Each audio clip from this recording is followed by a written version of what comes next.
There's nothing about this game in my journal, but I recently found it and I wanted to spread the fun! I don't know if Kamen Rider is really that popular of a series in the States, but as for Japan, it's the premier Sentai. It's been such an event for such a long time that there are a ton of games based on the series, even recent consoles. But the one I want to cover today is Kamen Rider for the Super Famicom.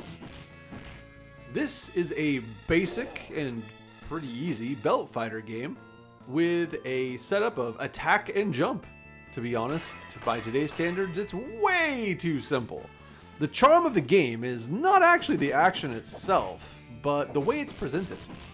I love that you start the game as Takeshi Hongo.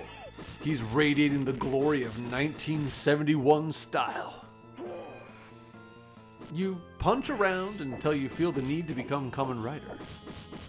With the press of a single button, you can change into the superhero. There is a whole scene that plays out just like the show with awesome sound effects and everything. I cannot tell you how awesome this would have been to see in 1993. After you transform, it's a lot more of the same until you beat the stage's boss. After you deal enough damage to the boss, you can finish him with the signature Kamen Rider kick.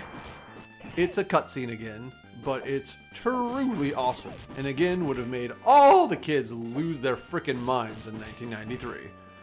There are some downsides to the game, mostly the way that the stages play out. There is not a lot of walking.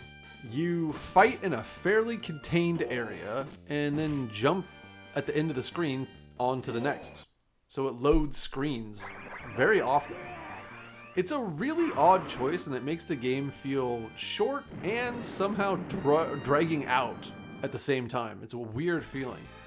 I'm not sure why they went with this style when games like Turtles in Time had already done scrolling belt fighters pretty perfectly on the exact same system with more detail on screen.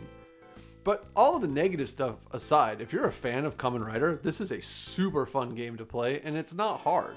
So would I recommend Kamen Rider for the Super Famicom? Yes! It's a fun and easy way to be a Sentai hero for a few minutes.